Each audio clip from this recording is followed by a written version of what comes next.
What's up, Christ Centered Mental Health community? This is me, David Lee Chusar Shea. I represent Christ Centered Mental Health, the ministry where I talk about mental health awareness from a Christian perspective in order to give you real hope in Jesus' name to the glory of God the Father. All right, before we get started on this episode of Real Life with Schizophrenia, I have a quick announcement for those of you that are new to the channel. Please check out the Christ Centered Mental Health Ministry website. It's www.christcenteredmentalhealth.net. There you can see our statement of faith. You can have access to our On Faith and Mental Health blog. You can check out the Christ Center Mental Health Ministry store. You can find out how to contact me or someone on the ministry team for 24-hour peer support. And you can find out how to support the ministry via Patreon, Venmo, or Cash App. As you can see, this is mine and Joe's bi-weekly podcast called Real Life with Schizophrenia. Today we're going to talk about narcissism. How are you doing today, Joe? I'm doing very well because yesterday I got a job, and more importantly, about 3 weeks ago I got married. Awesome, that's great. I think it's 2 weeks actually. Sorry. I think it was like 2 or 3 weeks ago. I think you're right. So I know you wanted to talk about narcissism, so I'll let you start off the conversation. Well, basically, I was raised by two narcissists, right? And now one I excommunicated with totally. The other, I'm willing to give one more chance if she's willing to comply with what I want her to comply with.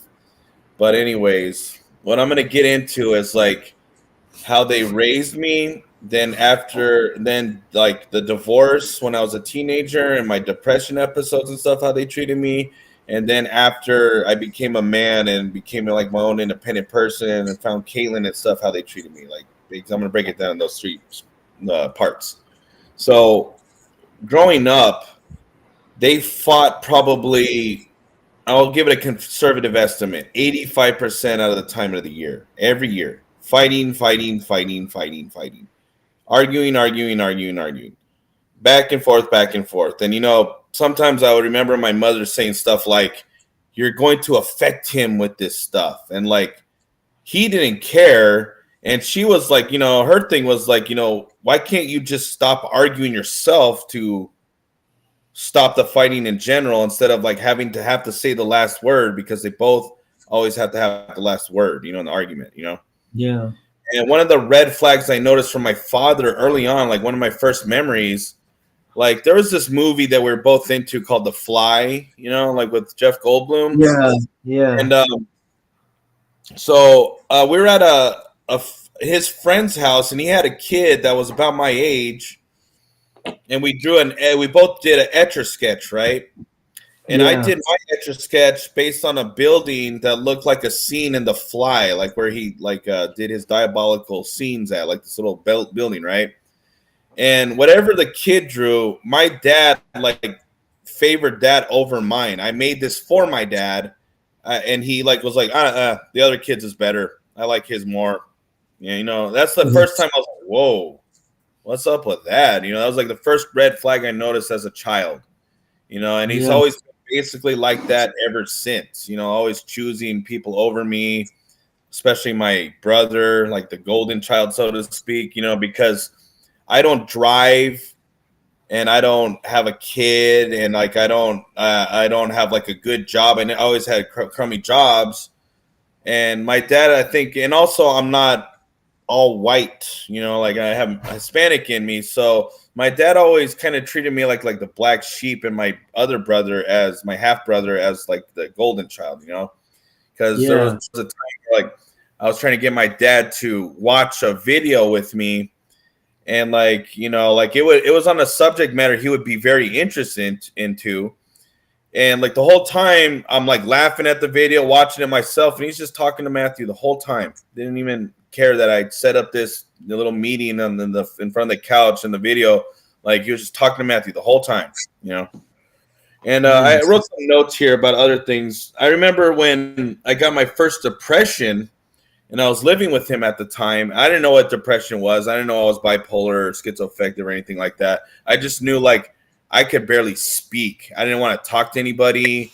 I don't want to Yeah. socialize. I want to be left alone. So he was like, instead of giving me comfort and support, he would do things like say things like, "You play guitar, you're good looking, you got a lot going for you. Now go out there and get a job." I was depressed at the time. I was no condition to work. You know, Yeah. and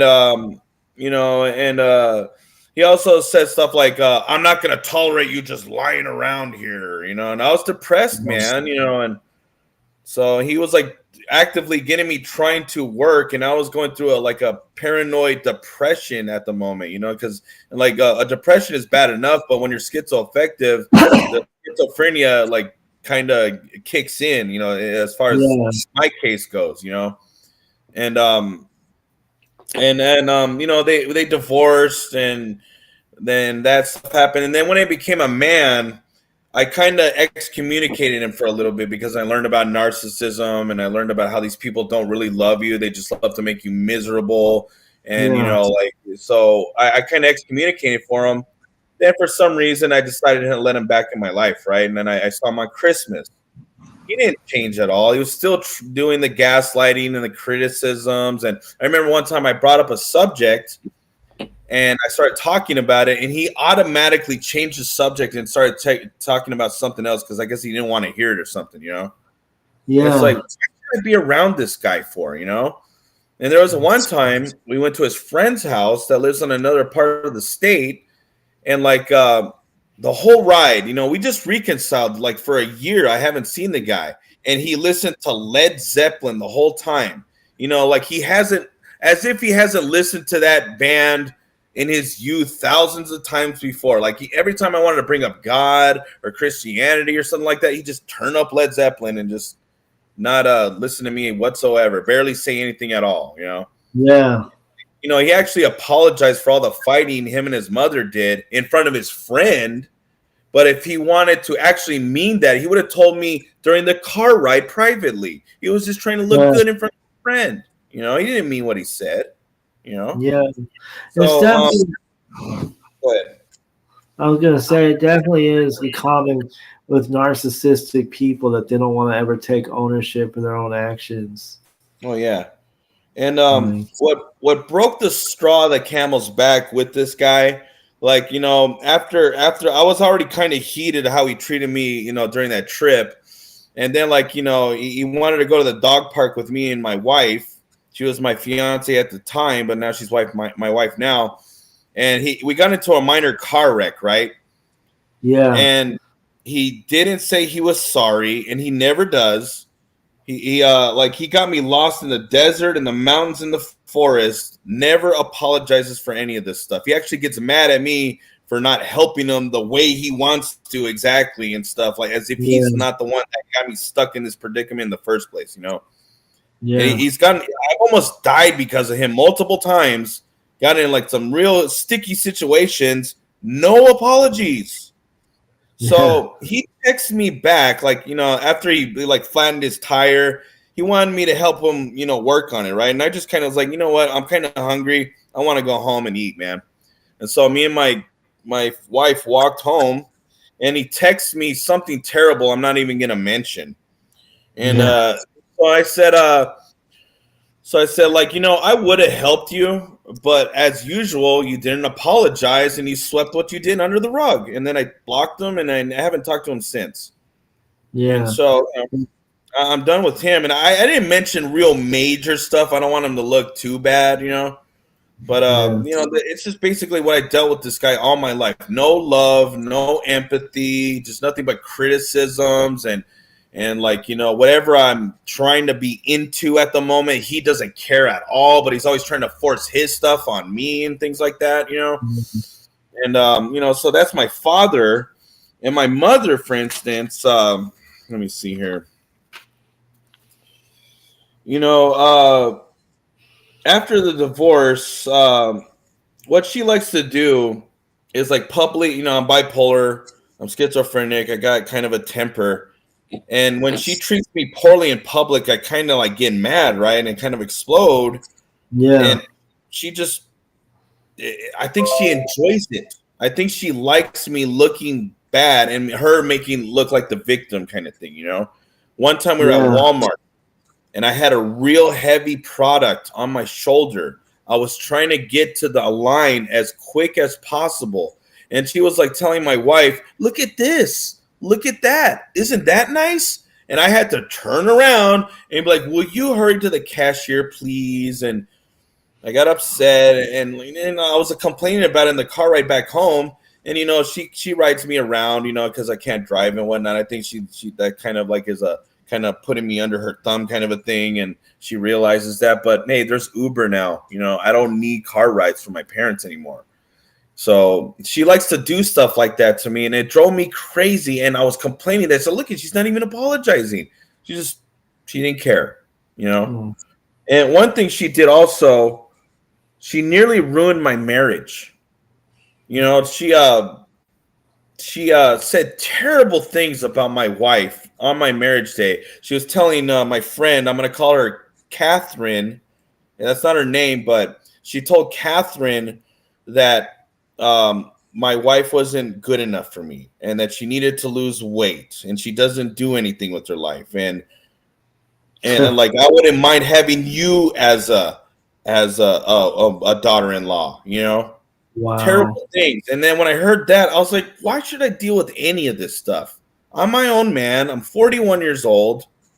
I'm starting to make strides ahead. I've got plans. I got a job now. I'm doing okay. I've got further things to go for. I'm not going to just stuck here. I'm going to do good. I'm going to move out of the neighborhood I'm in, for instance, And I've dealt with this for 41 years, and I'm schizoaffective to boot. I Yes. need real love in my life, man. My wife gives me real love. My friends that are my genuine friends give me real love. That is enough support that I need in my life, considering the fact I'm my own man and I'm not a child anymore underneath their wing. Mm-hmm. So I had to deal with this all my life. It absolutely, I need a therapist. So that being said, once I do get a therapist, then I'll let my mother back into my life. And if she's willing to go to family therapy with me and she's willing to change this attitude problem of hers and work on it, and so it doesn't drive me and my wife up the walls anymore, then she can be back in my life. That's the Yeah. only way I'm doing it. And if she's not willing to comply, if I don't see any improvement at all, I gotta let her go because I gotta protect my wife even from my parents if I have to. Yeah. Yeah, I get that. That's part of the reason why I no longer talk to my dad, because my dad is an extreme narcissist and he can never admit when he's wrong. And when I was talking to him, he would literally like drive me up the wall, and then I end up aggravating my wife. And like it was really bad. Like my dad, he never, for all the crap he's done, he's never apologized, not a single time. And actually, like he thought like on my birthday sending me money would be enough to show that he cares. So I'm like, no, I need more than just money. I need an actual apology from you. Yeah, Like I haven't talked to my dad in about a year now, and I feel so much more at peace not talking to him. Like, hey, like man. all my dad ever did is like he would say something that he knows I would disagree with, and as soon as I express my disagreement, he would be like, "Oh, all you ever want to do is argue." I'm like, Hmm. you're the one who said something that you knew for a fact I would disagree with, and then when I said my disagreement, then you turn around and snap at me. And I'm like I don't need you in my life. You just last time I talked to him, I know we got into a really heated argument, and I ended up spiraling out of control, and I went into a manic episode, and then I had to go put myself in the hospital for like a week. I remember when I was in the hospital, I was like thinking to myself while I was praying to God, and I was like, why do I keep on dealing with it? Like he never once called me. That should have been my red flag that he doesn't want me in his life, because he never once called me. I was always the one calling him, and like he never. And then I remember when I first got married. Like I kept on trying to invite him over to come meet his daughter-in-law. And like, yeah, I get it. Like in the beginning, it was during the in the middle of the pandemic, and so I get he was scared to leave his house. So I don't hold that against him. But after the pandemic ended, he still made no effort to come out to visit me and his daughter-in-law. So I'm like, you know what? If you don't want us in your life, well then screw it. You don't need to be in our lives. Like, I hear you, man. yeah, it's like it's ridiculous. Like narcissists, they they never take accountability for their own actions. So Yeah. like that actually leads me to this question for us to discuss. Like, what are the different types of narcissists have you seen? Do you think there are? I'm not too familiar with all the spectrum and divisions of it, but I know my mom is a covert narcissist. Like if you meet her on the surface level, she seems like the nicest woman in the world, and Yeah, she butters up strangers and really pays attention to them and listens to them all like gives them like treats them like gold basically. yeah, And like, even around me, she'll be fair to me around people like that, I guess. But, you know, when I'm by myself with her, when it's me and my wife with her, it's a totally different person. yeah. You I've know, actually noticed that. I actually noticed that. Like when she knows I'm on the phone with you, she'll say, "Oh, thank you for helping out my friend Joe or my son Joseph." And then when she's like doesn't know I'm on the phone, then she's like singing a different tune. yeah, she's very different, isn't she? Like, Yeah, she'll criticize me. She'll say things like, right off the bat, it already makes me angry. Like, please be nice to me when we get it, when I give you a car ride. And I was like, it goes both yeah, ways. If you would respect me and treat me fair, I wouldn't get angry at you. Like, what yeah, don't you understand about that? You yeah. know? I get that. Like it's kind of it's kind of like they expect like a one Yeah, sided they respect. they demand respect, but they don't give any out. Yeah, They criticize exactly. all day long, but they can't take it themselves. You Exactly. criticize a Yeah. narcissist, they attack you viciously.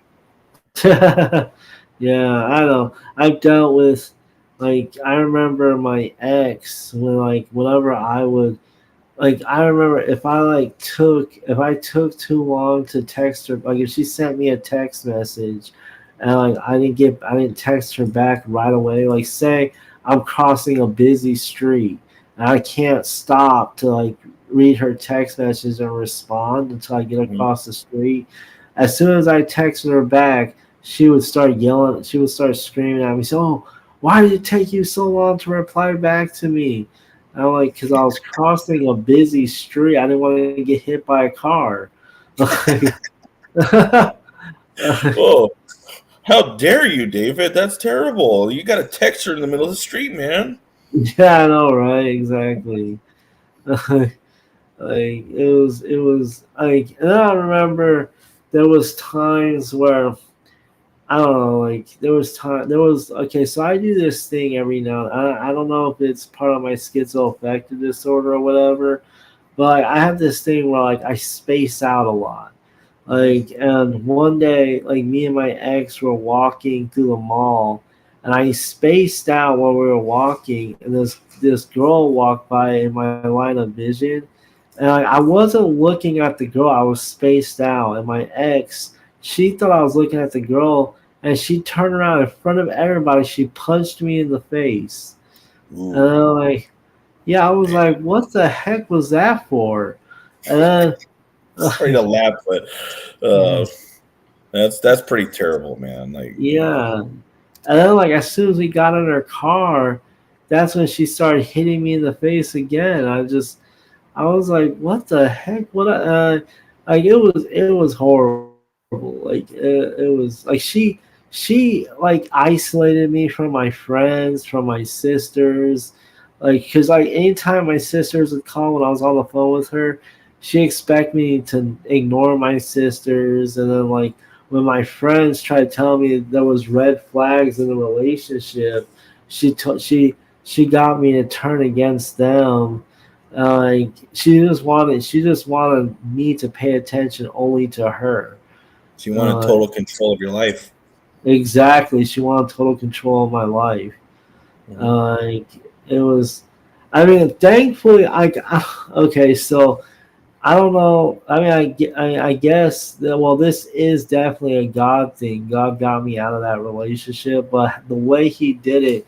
Okay, so what happened was, like the day prior, she saw that I got a text message from one of my good friends that she wanted me to stay away from, and she flipped out. She ended up punching me and kicking me and broke a mirror on my back.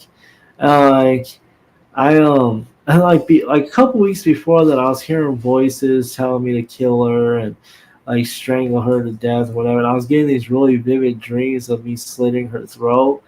And so when that happened, when she attacked me viciously like that, the voices were really telling me to kill her. And I remember when she was at work. Okay, so she was actually my payee, so the bank shouldn't have done this, but that's why I think this is a God thing. Because when I went to the bank, they must have had like a glitch in the system because they gave me all my money right then and there. And when they gave me all my money, I took a cab back to our rooming house, packed up all my stuff, right, as much stuff as I could. Then I got on a train back to New York City, and I got on a Greyhound bus from New York back to Colorado. Like I believe that was God getting me out of that situation. Amen. Because like there's no explanation why the bank gave me all my money. Like, because she was technically my payee, and so technically they weren't supposed to give me any of my money without Yeah, her consent. So that was a God that's thing. yeah, man. That's Yeah, God hand right there. exactly. Like it was like because like I know for a fact if I would have stayed there any longer, I probably would have killed her because she was driving me up the wall crazy. Yeah, Like, yeah. I'm glad. I'm rather fortunate that God spared me that symptom right there because knowing what I've been through and what was going on in my past, a voice telling me things like that probably would have been like the end of me. So, yeah, yeah, that's definitely it's not fun, but at the same time though, I think God used the voices in that situation to get me out of a bad situation. yeah, yeah. God uses Satan to his advantage. Believe it or not, Exactly, yeah, exactly. Like everything that happens for a reason. Amen. Yeah.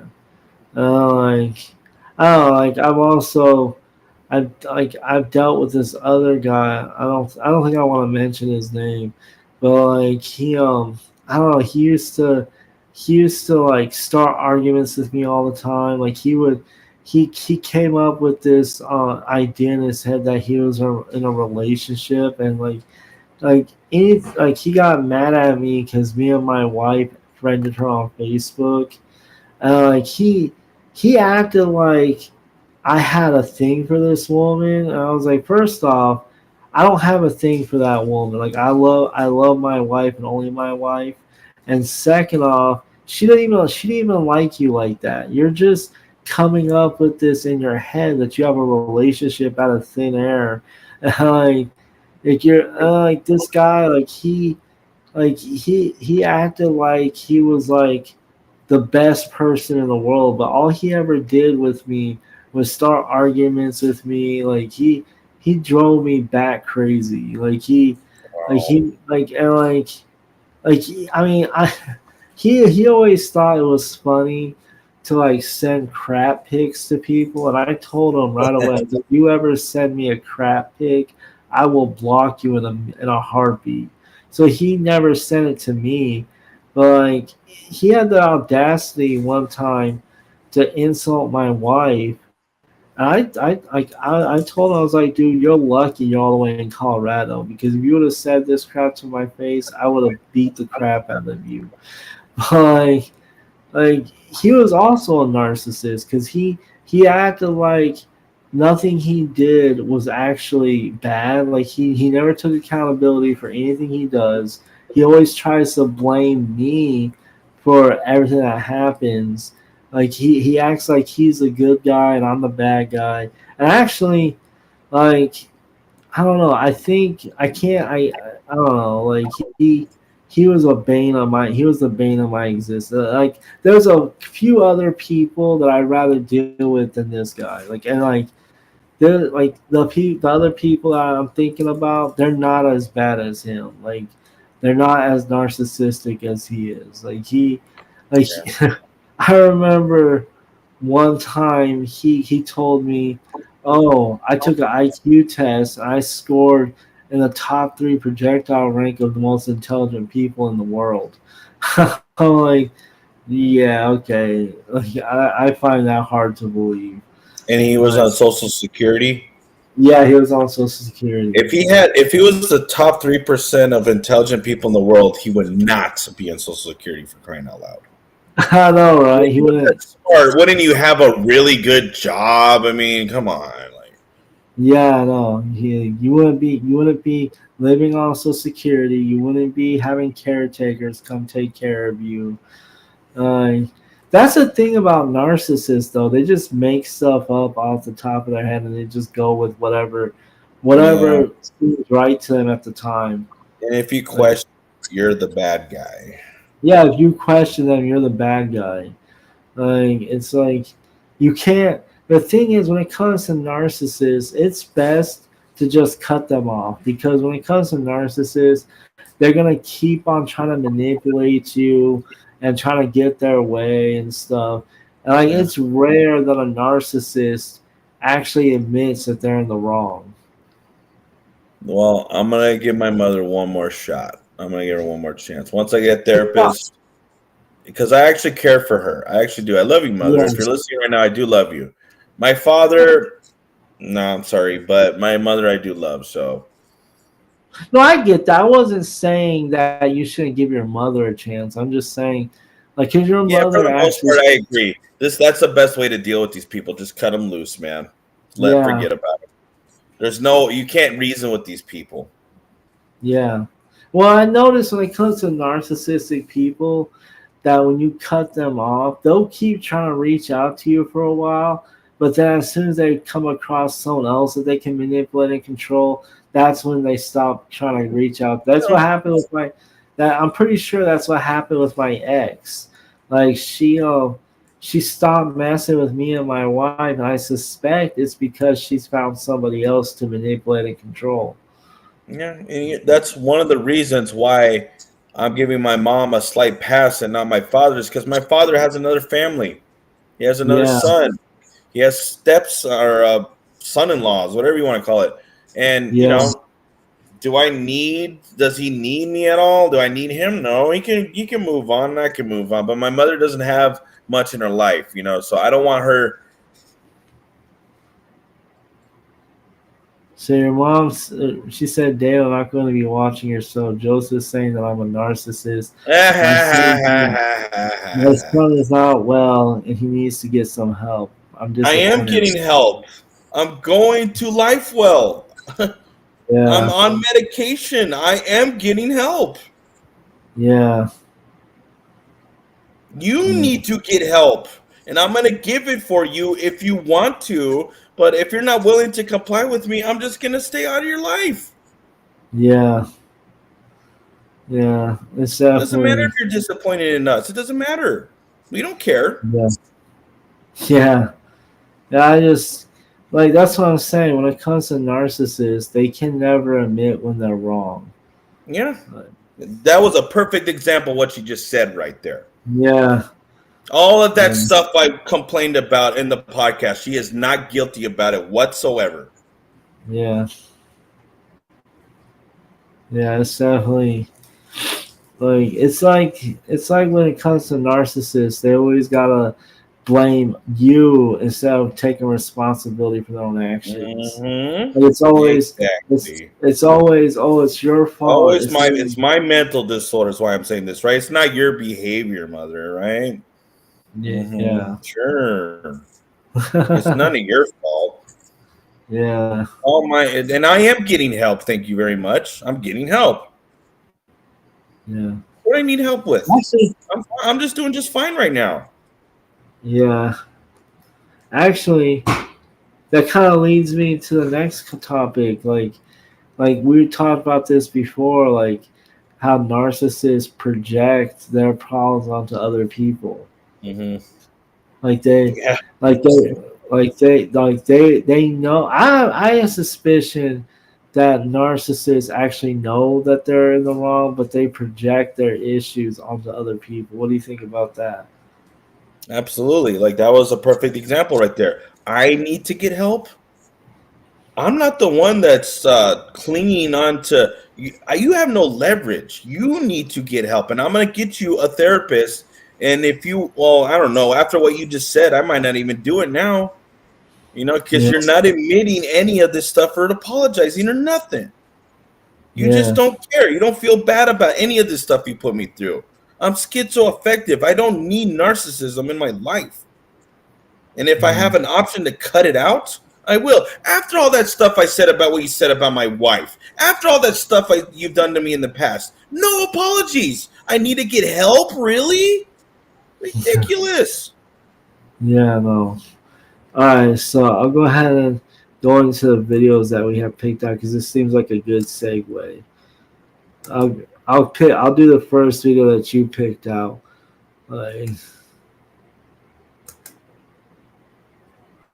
all right, all right. Can you see it? Yeah, I can see it. All right, all right. So feel free to interject anytime. All right. Ever told you that you were too self-centered? Or a cheating partner accusing you of sneaking around? If you can relate, let us know in the comments. Today, we're talking about the narcissist's favorite defense mechanism. You guessed it, projection. Did you know that there's more than one type? I'm about to share the 2 types of projection and uncover exactly what this defense is protecting the narcissist from.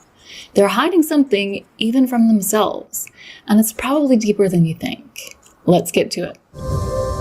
That's interesting. I never thought like when narcissists project, they're hiding something even from themselves. That's interesting. All right. The common ego community, where we talk about things like emotional abuse recovery and self-development. Today we're talking about projection. And if you've spent any time around a narcissist, you've experienced projection. Of this, I'm sure. So what does projection look like? Well, do you remember that scene at the end of the Titanic where Rose clung to the door to save her from drowning? That's how a narcissist clings to defense mechanisms like projection. Oh, come on. An ad. Yeah, it's an ad. No, I can't wait till YouTube gets replaced by Also, something in this scenario, bigger. I hate to say it. What? I can't wait till YouTube gets replaced by something better or bigger. Yeah, I know, right? But if you're stuck with a narcissist, you're not Rose, you're Jack. There's no room on this door for you. I know that's harsh, and it's also true. I've been there myself and nearly drowned from the emotional mess because I was suffering from some very toxic hope. I have a video on I can understand that because when I was with my ex, it was a very toxic relationship, and it almost took me out. Like honestly, dealing with my ex literally almost destroyed me. Yeah. Yeah, no. I mean, when I went through and all everything, it kind of made me a stronger person and stuff. So I know God intended for me to have this life and whatnot. But yeah, it's very toxic living with people like this for sure. Exactly. Yeah. toxic hope that I'll link to in the card and the description for those of you who may want to learn more. So we've already covered projection as a defense mechanism. And that's a concept that originated with Freud. Freud believed that people use projection to protect themselves from things they can't cope with. Projection is one of many defenses in a narcissist's arsenal, but it's by far the most used. And narcissists aren't the only ones who use projection. Really, everyone does. It's just that someone who isn't a narcissist is going to eventually self-reflect and realize they have some healing to do. It may take some time, but most people get there eventually. That's interesting. Like, she's saying that most people use projection, but the ones who aren't narcissistic can self-reflect and change their projection, whereas a narcissist can't self-reflect and change their projection. Yeah, they never look in the mirror. Yeah, they never look in the mirror. It's always someone else's fault. Exactly. Yeah. So if you see someone using projection and it's obvious, it doesn't necessarily mean that they're a narcissist. Just pay attention to how they react when you call them out. In the heat of the moment, anyone may continue with the momentum they've built up. But when things calm down, does it seem like they can self-reflect? If so, this is probably the only time you'll deal with that type of projection because now they're aware of it. A narcissist, on the other hand, will double down even after the dust has settled in the argument. It wasn't them, it was you, period. So now we're going to look at the two types. That actually reminds me of the three people I mentioned. That's exactly how they are. Like, whenever I would point out to one of the three people, like my dad, my ex, or the person I talked about earlier, anytime I would try and point out where they're wrong, they would just say, oh, no, you're wrong for this, that, and the third. They would never take accountability for the things that they did to me. Yeah, look at all the examples I brought up during the podcast. No apology. It's my fault. That's a perfect example right there, what she said right there. Yeah, exactly. It's a projection that you'll encounter with a narcissist. The first and most common type we talked about in the start of this video. That type is an outright accusation. And this can be an accusation of something the narcissist actually is. For example, a cheater, a narcissist, a gaslighter. Or it could represent a fear of what people think of them. For example, if their biggest fear is that people will think they're poor or a freeloader, whatever it is, they're going to project that onto you. This may be something that's true about you, or it may be completely out of left field. And when it's something off base like that, it's super confusing at first. Once you understand projection, though, it becomes much more obvious. The second type of projection is when the narcissist essentially turns you into them. It's when they knowingly trigger what's known as reactive abuse to make you look like the bad guy. Reactive abuse. Yeah, right there, man. Yeah. Exactly. Yeah, kind of. That's so much, it's not even funny. Yeah, I know. Like that kind of reminds me of how my ex would actually pretend like I'm the one that is like. I remember my ex used to compare me to her exes and say things like, "Oh, my ex would do this for me. My ex would do that for me." Like she would make it seem like I'm such a horrible person because I'm not doing this, that, or the third for her. Yeah. That's like the kind of comments I would hear, like, oh, my brother doesn't treat me this way. My dad doesn't treat me this way. That's like at the moment, maybe, but we've all had quarrels with you, mother. Exactly. We've all had quarrels with you.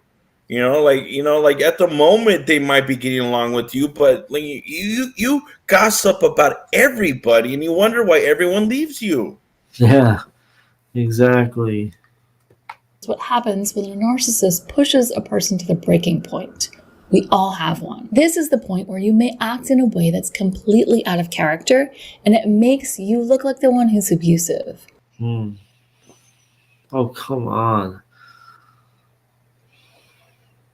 Well, since we're on the but subject, even though it looks abusive on the surface, the thing is, I get in so many arguments with her, like at my apartment complex, for instance, and I know my neighbors probably think I'm the bad guy because I'm the one that's getting loud and stuff usually, and she's the one that's always looking like oh, woe is me, I just got yelled at, but she's the one that triggers the whole thing from the get-go. That actually kind of reminds me of when my dad, he told me one time, oh, all you ever do in your books and in your YouTube channel and blogs is talk crap about me.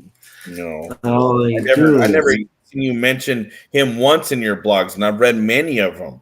I've seen Yeah, many of your videos. I don't mention his father one time, so yeah, exactly. I disagree totally. Yeah, exactly. We're talking about him today and my mother today, but we're usually talking about other things. Yeah, exactly. We usually are talking about other things. Like the thing is, narcissists, they act like the whole world revolves around them. And it's Yeah, like, no, like I have plenty more important things going on in my life. I don't have to talk about you all the time. yeah. I don't need to even be in your life. I'm my own man Exactly. now. Exactly. Reactive abuse isn't abuse. As the name implies, it's a reaction to abuse. Still, the behavior itself, the reaction, may not be acceptable, and we're always responsible for our own behavior. But even with that said, the reaction doesn't make you the abusive one. This intentional triggering is a form of projection that you've accepted as your own if you take the bait. And it's also the biggest smoke and mirror show the narcissist can pull off. Unfortunately, because they know your triggers and have you feeling like you're emotionally tethered to them, they're really good at getting you to react.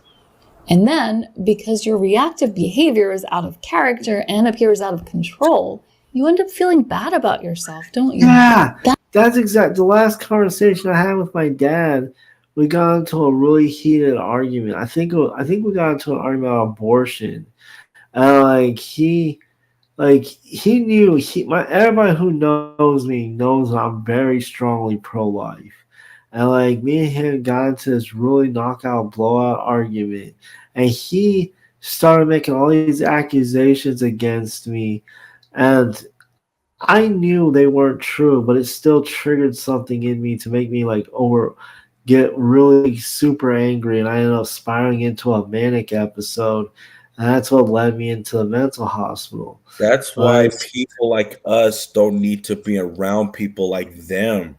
It's not exactly, necessary. Why do we need to put up with this stuff for? What's the yeah, point? We have our own problems, man, obviously.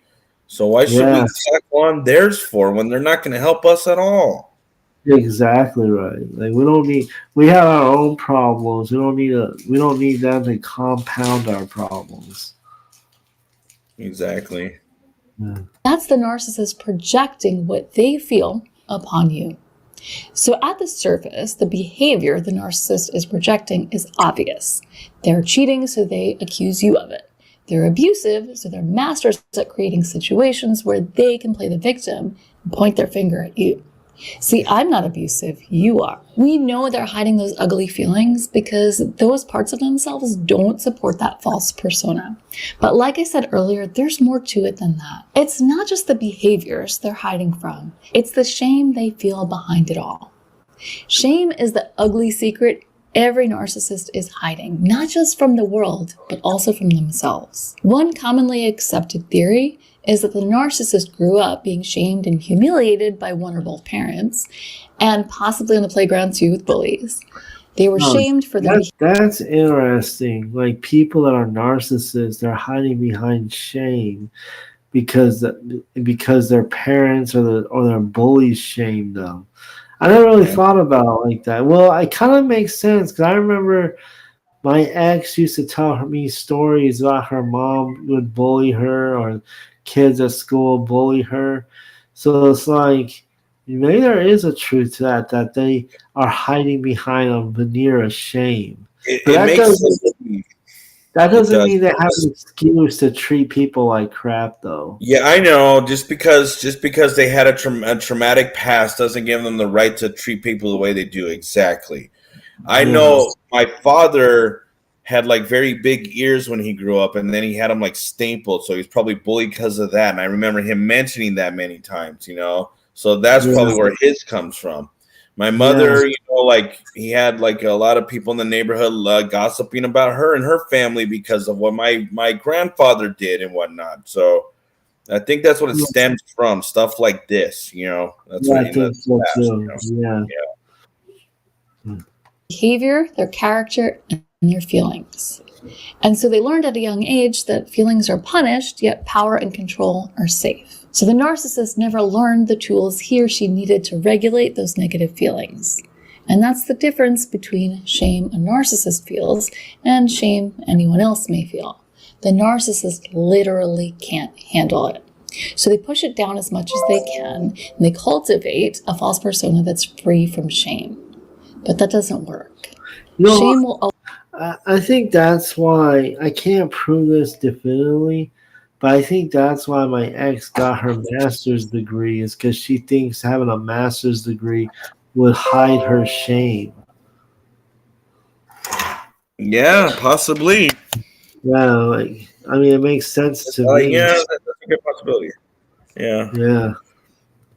Always Probably bubble on up to spot the right there, surface, bro. and sometimes it can be What? intense.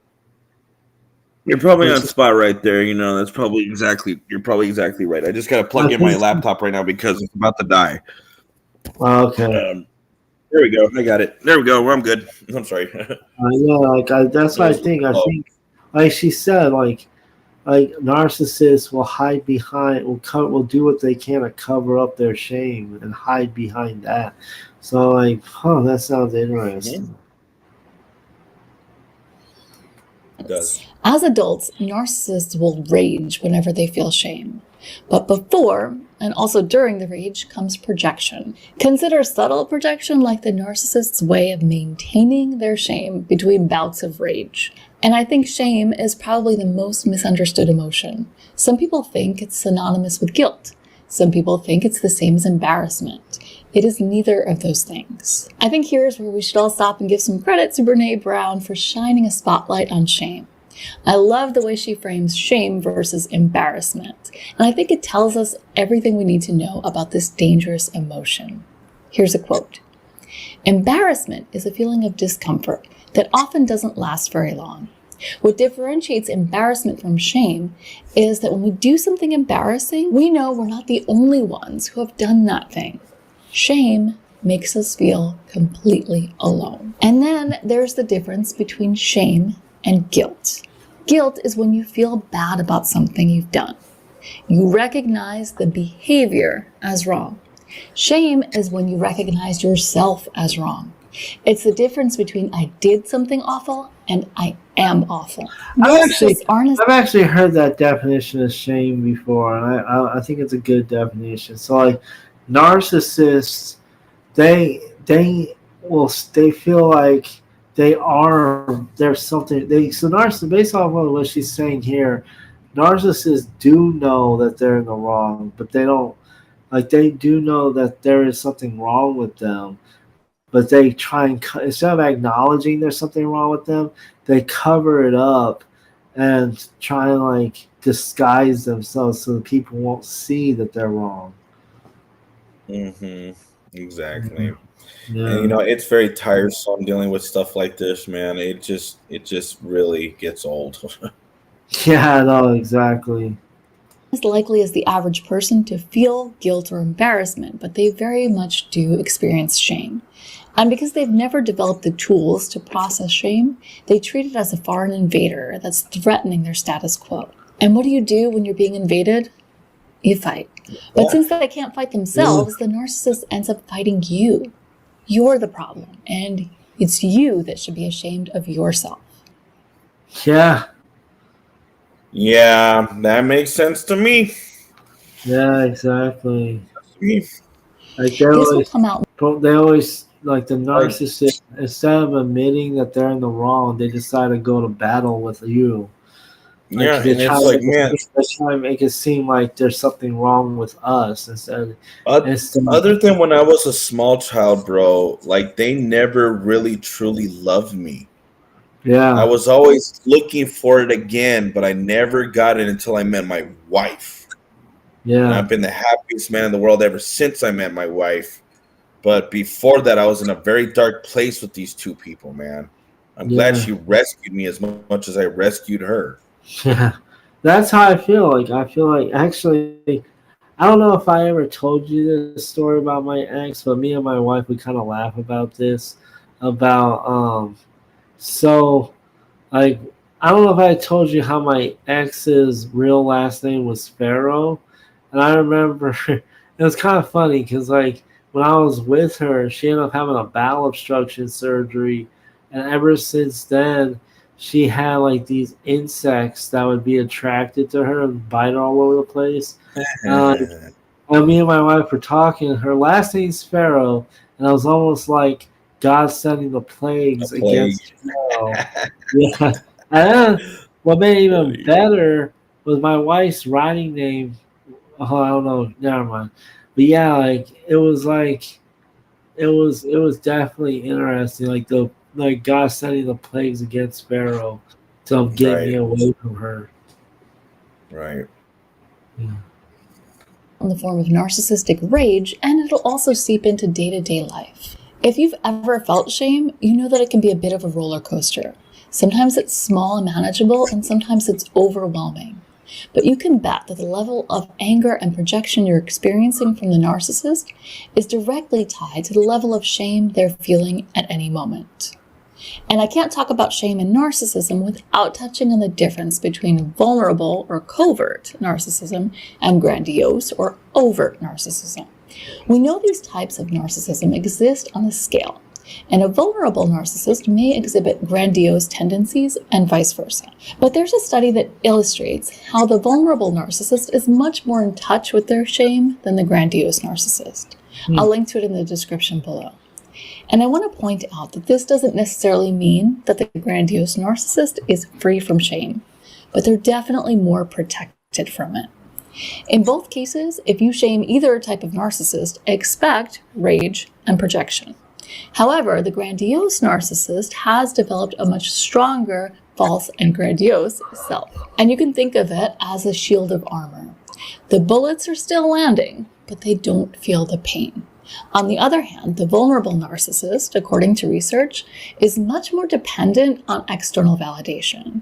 So if, for example, they see a disapproving look from you, they're much more likely than the grandiose narcissist That to makes react. sense.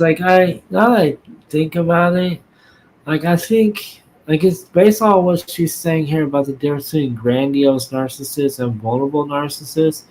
I think my dad might be a grandiose narcissist because he doesn't seem affected by criticism at all. I can say whatever I want to say to him, and he'll just go in one ear and out the other. My ex, on the other hand, and the guy that I mentioned earlier, it seems like they're both vulnerable narcissists because anytime either one of them experience any kind of criticism, they will blow They're up. hypersensitive to it, right? Yeah, hypersensitive, and they'll blow up on you and start accusing Yeah. you of all kinds of crap. Right. Yeah. What do you think your mom and dad are?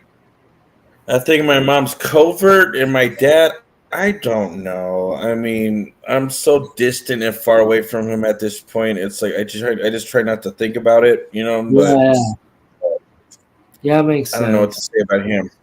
And my Yeah, mother's covert, I believe, because she butters up the public and treats me like garbage. yeah. Like even my wife, she was really nice to her at first, but now she treats her like crap too. Yeah, yeah, it's sad dealing with, it's a sad experience dealing with people like this.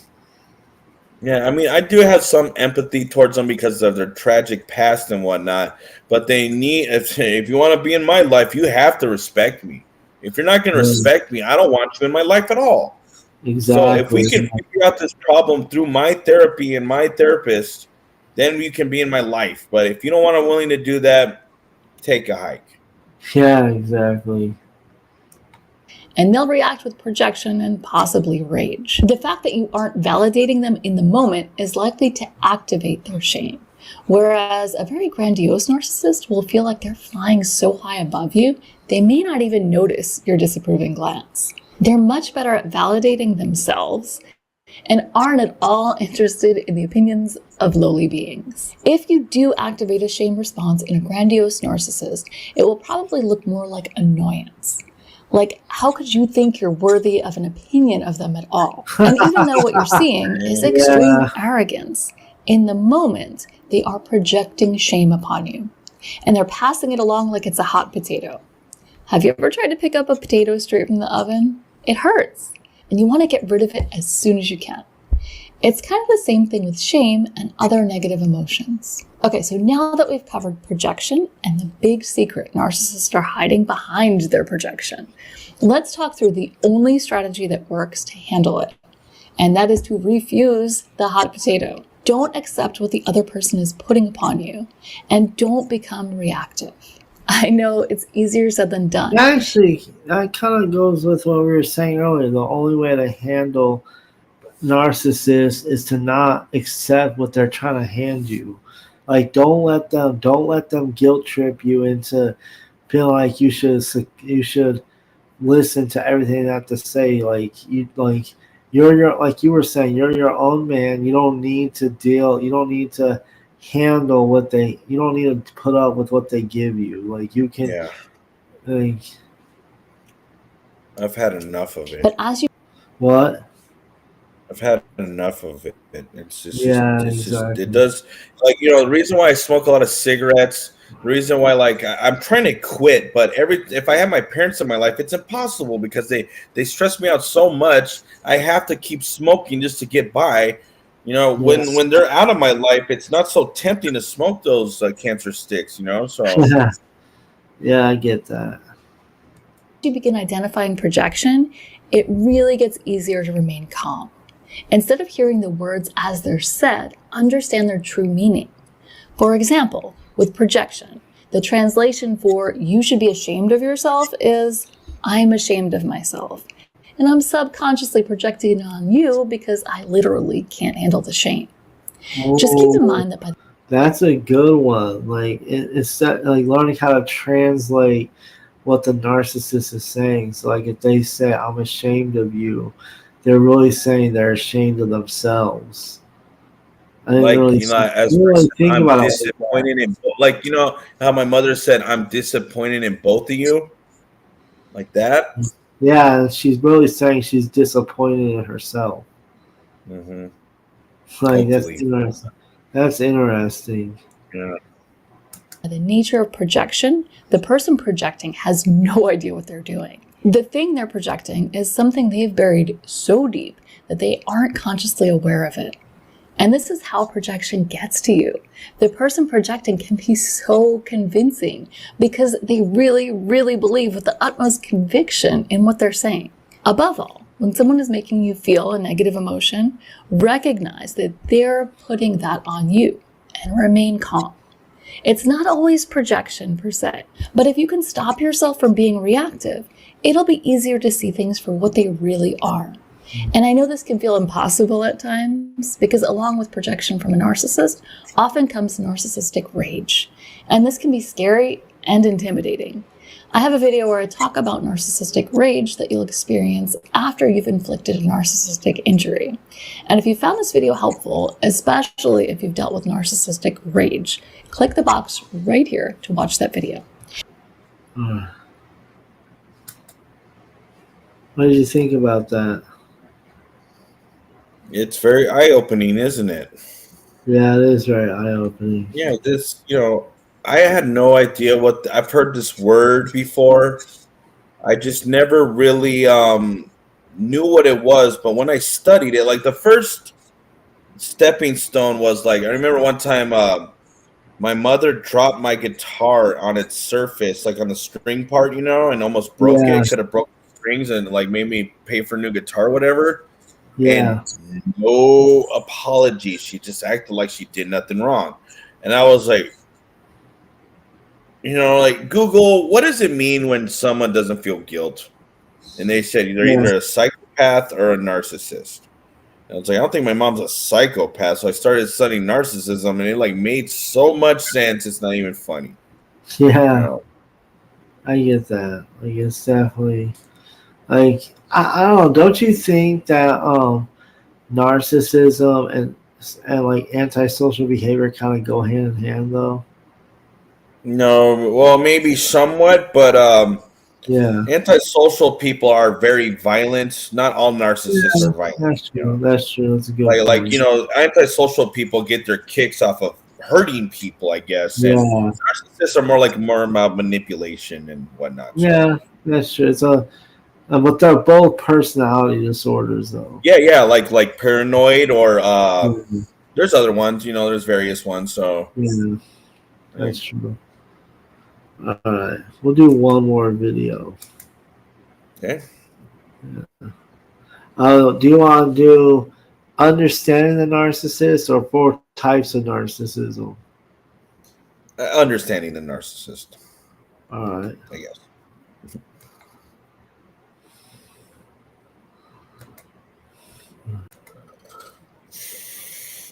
All right, can you see it? I can. All right. Narcissistic abuse Can is you not hear it? Yes.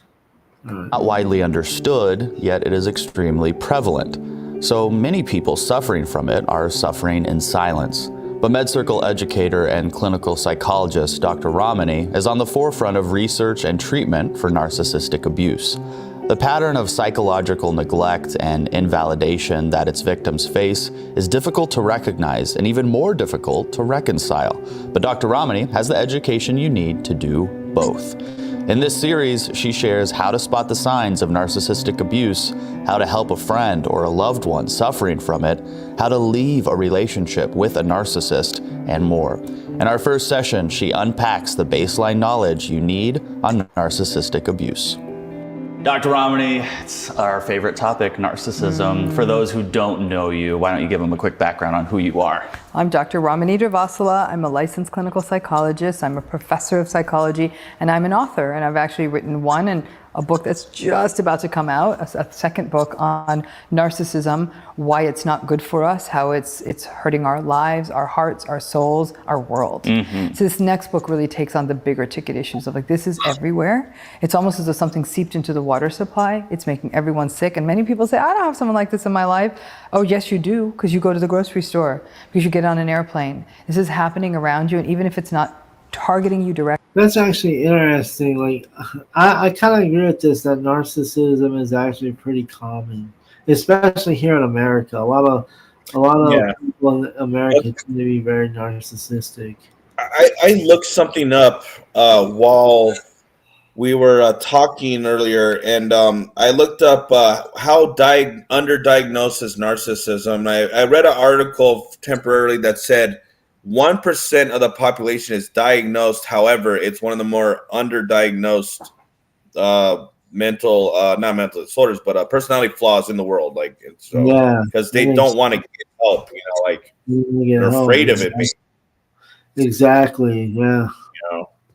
Directly, simply looking on a social media feed and having to see all this, it's taking a toll on people. And then, of course, obviously the people in these relationships, it is, as you could imagine, in my relationship with MedCircle, my journey with MedCircle started in talking about this issue. That's right.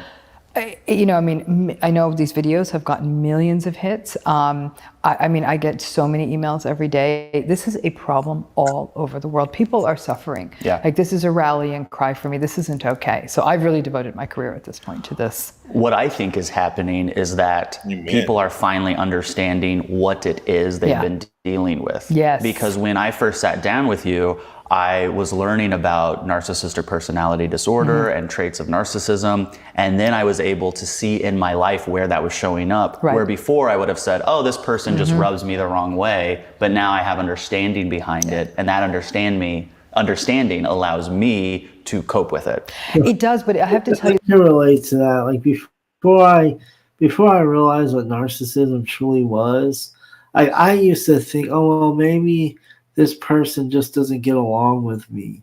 But after learning what narcissism is, it goes a lot more deeper than just, oh, I just don't get along with this person. Yeah.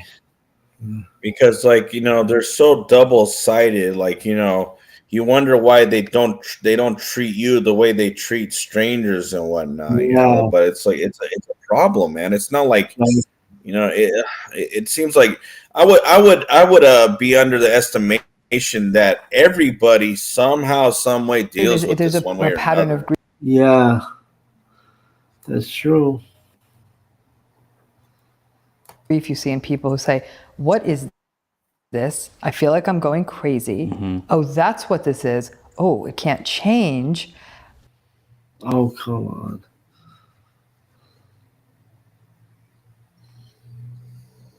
Your entire world, you can never, now your entire worldview had to change. Yeah. Because some people might have spent 10 weeks, 10 months, 10 years, 25 years Yeah. trying to change this person. All right. The game changes. Yeah. I'm saying, And so people will say, thank you so much. I'm so glad I'm not pushing the boulder up the hill anymore.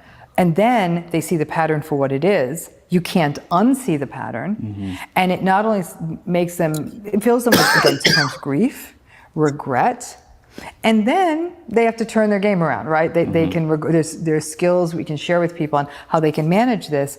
But then what a lot of That people have said once I start. definitely is true. Once you start realizing what narcissism is about, it's kind of hard to unsee it when you notice it in other people. But you know what? I also think, like not to single people out. We're not just so people know we're not singling anyone out. Like I think honestly, every single person in the world, because we're born in a fallen world, everybody deals with narcissism to a certain extent.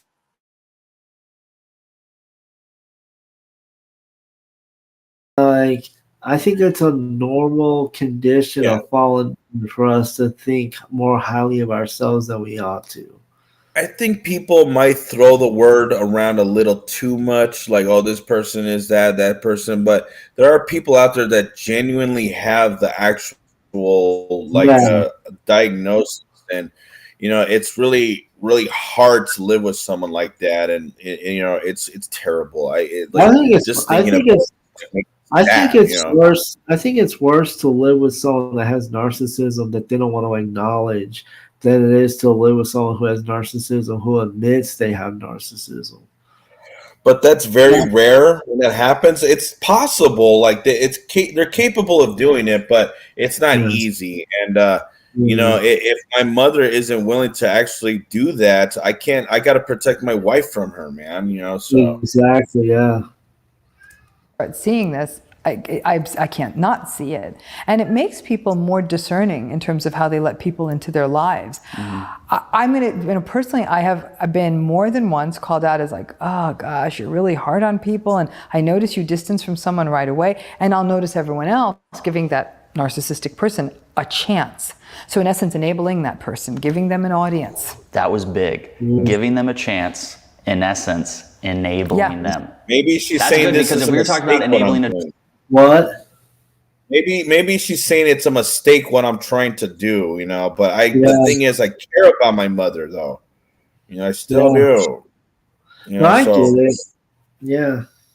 I'm I gonna get I'm gonna give it one more college try, but that's the last one. I can't Yeah. deal with this anymore. I get it. I get it. Like I think, like, cause she's making it seem like you should never give a narcissist another chance. But I don't think. I think you should like take it on a case by case basis. Cause like I said earlier, like everybody deals with narcissism to some extent, and if that's true, that everybody deals with narcissism to some extent, and some people overcome it, then there is still hope for people like your mother. Like. Yeah, true. A drug addict, people would go, I get it, I get it, I get it, I won't do that. She used that word on purpose, enabling them, giving them a chance. Really good. And so then if I'm the only one in the room who's like, not cool, I'm the vibe here, the energy here is wrong. And I think only people who have survived narcissistic abuse sometimes get it that strongly, like, I get it. And then sometimes the survivor of narcissistic abuse gets called out for being dismissive, for being mean. I mean, they really do. So it's almost like they're re-abused, re-traumatized. And what's been ironic, and I guess maybe I'm being a little pompous when I admit this, when I will pull back and say, yeah, no, this person's not cool. And then everyone's like, no, let's just listen to them and hear them out. And then they get burned by them.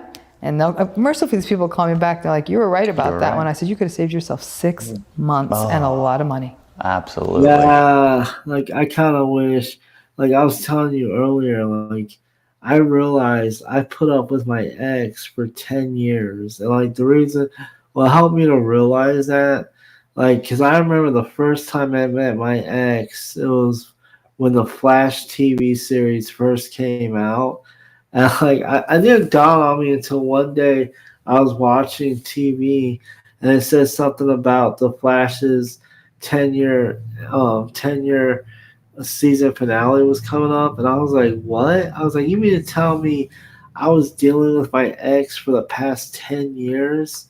like, Yeah, yeah, I feel like I yeah. wasted 10 years of my life. That's I feel I like I know, but wasted man, 10 years that of my seems like life. almost. I'm sorry. Go ahead.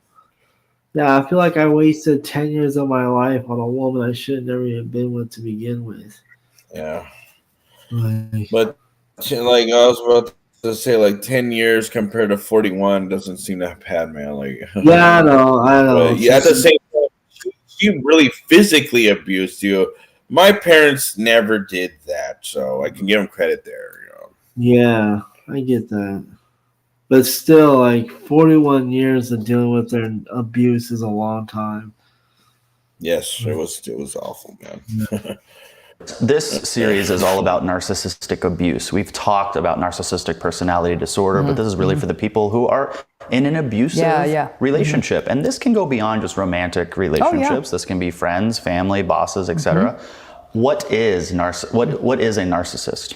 Okay, so a narcissist, briefly, and again, we have lots of great MedCircle videos on this too, but a narcissist is a person who has a long-standing pattern of not having empathy, being very grandiose, being arrogant, being entitled. They tend to be very superficial. They're constantly seeking admiration and validation. They cannot tolerate frustration or disappointment, and under those conditions, they often explode in these big rages.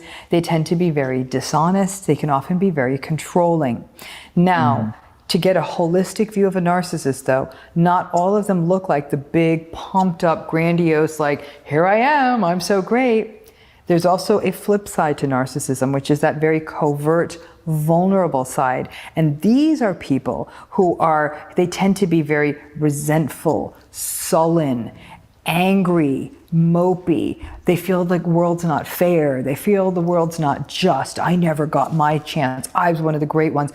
That can actually sometimes be a very dangerous form of narcissism because they're sort of sullen and brooding and they feel like life was never right to them. They often walk around with very much a victim mentality. Those are the two faces of narcissism. And in the same narcissist, you can have both. It really depends on how their life is going. But in its macro, whether you're vulnerable or whether you're grandiose, both forms of narcissism are really about that lack of empathy, that entitlement, that arrogance. Somehow they're too good for you, they're too good for the world, they can't be bothered with other human beings, they just don't care. That kind of reminds me, I remember when I was in New Jersey, my ex would frequently make the statement, "Oh, the general population are stupid," and blah. Like she would act like she's so much smarter than the general population. Like I didn't realize that's a sign of a narcissist right there. Amen. Like, Yeah. to think that you're smarter than 99% of the population, that's very narcissistic. Yeah, and that's a totally made up statistic that she just made up. There's no truth to it whatsoever. She didn't take a test to prove that. She just says that to make herself look well. Exactly, yeah. And people like that realize people eat it up, and I tend to take people for their word. I tend to think that most people are honest, so I can fall victim to stuff like that sometimes. Like people. Yeah, that's what I did. I fell victim me to one way or the other. And I have no idea they're manipulating me at the moment. Until it's too late. Sometimes, part of our schizoaffective disorder is we tend to be too trusting of people. Yeah, true. Who is narcissistic and someone who has narcissistic personality disorder. The big difference is more of a technical issue. So whenever we talk about a disorder, and we talk about a lot of disorders on MedCircle, one of the key issues is that the person is experiencing either some kind of impairment or distress due to their behaviors or their symptoms. Classical example would be somebody, for example, who's depressed. A person who's depressed is at irregular sleep and they feel sad and they can't concentrate and they feel worthless. They're uncomfortable. And on top of that, it's probably causing them problems at work, in their relationships, in their lives. That impairment, distress idea makes sense there. All of us have sad days. But the idea that the sadness and how long it lasts and it gets in the way of their lives, that's when we diagnose it as major depressive disorder. In narcissistic personality, here's where it gets tricky. A lot of people with these patterns have no impairment. They're getting promotions, they're getting the girl or the guy, everyone's thinking they're so cool, I want them at my party, they're often very financially successful. So as far as they're concerned, they're killing it. Right. So where's the impairment? And distress are saying, I ain't got no problem, it's your problem, it's their problem, it's the world's problem. They defend themselves, they rationalize everything, they compartmentalize. The world almost exists for their convenience. So they're not distressed. And depending on what index... Yeah, that's a good point. Like, a lot of narcissists seem to be doing well for themselves. Like, that's one of the reasons why they don't think there's anything wrong with them, because they tend to, on the surface, they tend to look really good. Like, they got good jobs, they have a lot of money, so they don't really see that there's anything wrong with them, because they look at all the success that they have, and they don't and that leads them to not acknowledge that there's anything wrong. Right. Yeah. Good point, man. Yeah. Good point. Oops. You use, they're not impaired. Now, there's nowhere in our diagnostic manuals we diagnose someone because they make other people unhappy. Right. That's not built into the model. Yeah, just because you're a jerk doesn't mean you get a diagnosis. That's right. We do not diagnose jerks. And I think a lot of people wish we did, because I think the call and email I get most often from clients is, please give him a diagnosis. And I say, no. And why? I mean, he's a jerk. You've established it. I believe you. I'm buying it. Right. You know, somehow, and I'm thinking, there's no pill. I could see why you'd want to diagnose it. Listen, honey, if I had the narcissism pill, we'd be shooting med circle videos on my yacht. Thank you. In Saint-Tropez. Thank you. Okay? So, but the fact is, there is no pill. And I think that people they're so hurt.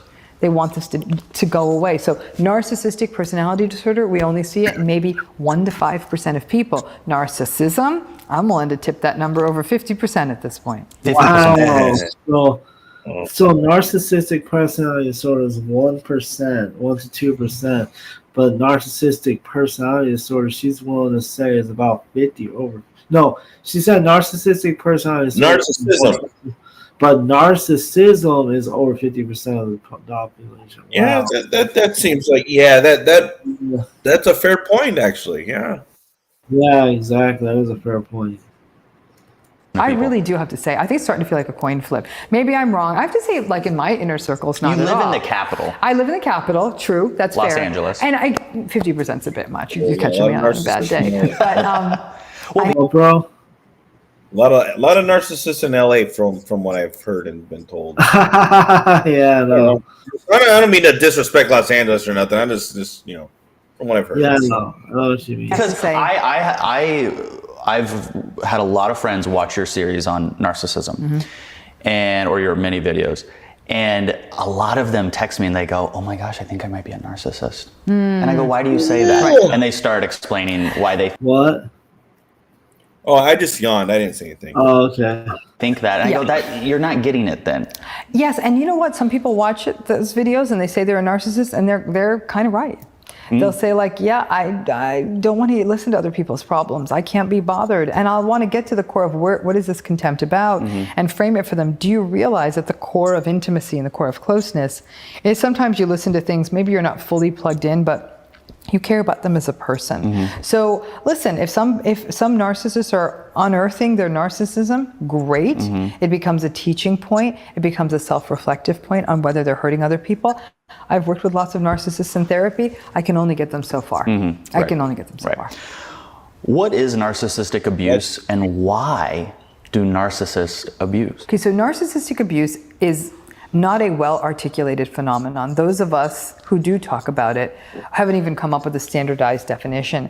To me, it is a pattern of psychological neglect, invalidation, dehumanization that causes significant stress or psychological harm or distress to the individual who is the subject of such abuse. And this abuse, what it's characterized by, is chronic invalidation, lack of compassion, lack of respect, lack of what we call mutuality, back and forth. And you know what? All this perfectly describes the people that we're talking about. Like, they have lack of empathy. They dehumanize us. Like, it's man, yeah, I know. It's terrible, like, putting up Yeah. with stuff like this, man. I exactly. felt so worthless all my life. Even during my depressions, I got no, hey, son, how are you doing? You feeling bad today? Like, can I do anything for you? Never. Yeah. They just walk by. Acting, like, when I was manicking, they were concerned. But when I was depressed, it was like nothing was going on. Like, they didn't give a shit. Exactly. Yeah. I understand.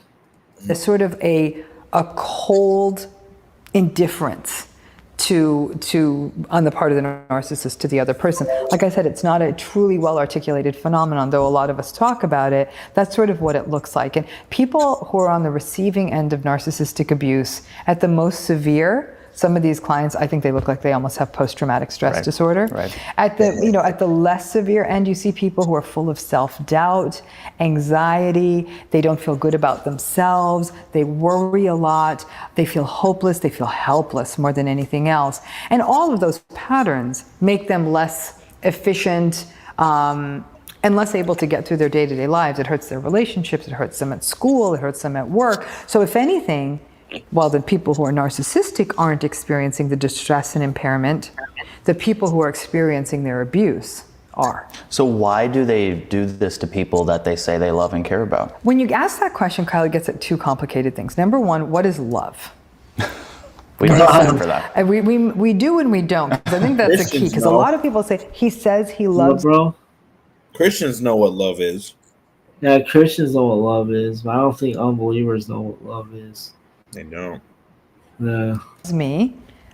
How can he do this? He must not love me. And I'm like, slow down, sister. He said he loves you. You're going to have to buy that. Here's the problem. This thing he's selling is love. Maybe it is, maybe it's not. It's like some you go to a bar, someone give you a glass of wine, you're like, what the hell is this? It could just be grape juice. It could just be grape juice, right? So, in some ways, when narcissists are selling love, it's sort of like the grape juice of wine. It's something very superficial. It is something that lacks the depth that a healthy, intimate relationship has. It tends to be what we call very. It's kind of like what we were talking about before. Like when narcissists tell us that they love us, it's not true love. They don't really love us. They don't care for us. They love to manipulate us. Yeah, so why should we tolerate it? That's the question. Exactly. Instrumental. And in that way, narcissists view human relationships as conveniences. So in other words, it's like this cup. Right now, I like this cup because it's going to give me what I want to drink. Okay, very convenient, and I'm actually quite focused on it now. In 10 minutes, I'm not going to give this cup a second thought because I don't need it. That's how narcissists treat people. I get that. Really well said. And so that's really why it is, that's sort of the core of why it happens. It's just this disregard, and they just don't get it. But they think they love because they may pay the rent. They might buy you gifts. They may take you out to dinner. That's exactly what I was talking about. Like my dad, he thinks he can show me love by sending me money on my birthday. But I'm like, no, like that's not enough. Like you can't just buy my love or buy my support for you. You have to actually show me that you care about me. Like you can send me money, but that doesn't mean crap to me. Yeah, I remember one time I was in a narcissist abuse survivors group on Facebook when I used to go on Facebook, and I put on in the post I said narcissists will occasionally do you favors just to say things like I do everything for you. Yeah, and they got a lot of likes, you know. Yeah, I bet. A lot of people can relate to that one, you know. Exactly, and they think that narcissists think that they can give you a gift and that'll solve the makes up for all the crap they gave you. Yeah. Exactly. Yeah. Yeah. I took you on vacation. I came to your sister's wedding. What more do you want from me? And so as far as they're concerned, that's love, which is why I've always said on around the 10th date, you need to pull your love contract out and say, sweetheart, this is what love is to me. And if you ain't buying, that's fine. But I really do think that people need to be clear about how many people are going to walk around saying, my definition of love is actually quite superficial, and this is the weight you need to stay at, and this is how I expect things to be, and I promise you this much in rent, this much in stuff, this much in gifts. That's bro. That's not real love. What she was saying, like, yeah, all these compromising you have to do and whatnot. Yeah, it's not real love. You know, like if you have to like bend them and twist them like a pretzel for them to please you, that's not real love. They should just do this stuff anyways, man. You know, exactly. Yeah, a regular human being would, you know, give empathy, give caring, give love, give compliments, give support. Like these people, that's foreign language to them. They have no idea what that's like. Exactly. Yeah. Kind of gross and transactional, but for narcissists, a lot of their relationships are often quite transactional. Lots to unpack. Well, are you sipping wine or just So you have any thoughts about that? Narcissism abuse. I mean, my narcissism abuse that I've dealt with, you know, is just as a prominent thing in my life as my schizoaffective disorder. It really did a number on my mind, man. And yeah, I'm recovering now because I got people like you and my wife and other friends who actually respect and care for me. This is like new to me. I'm not even used to it yet because I never felt this growing up with my friends or my family growing up, really. Yeah. So it's like a foreign concept to me, but I love it a lot more than what I was going through. Like ultimately we'll be in heaven and we'll be truly happy. And for now we have to be on earth and we have to deal with stuff like this and whatnot. But I do appreciate the gifts God has given me, like my wife and you and whatnot. So, and your ministry and whatnot, it's very helpful towards me, you know. Like we agree on this subject in particular very well. Like we're Christians who are pro psychiatry, you know. So exactly. I appreciate you I appreciate you being in my life too. I appreciate my wife. I appreciate my other friends that I have. And also I appreciate my church too. Like we both seem to have some good support in our lives. We don't need to deal with these narcissistic people. Yeah. So unless you're willing to change, mother, you gotta go.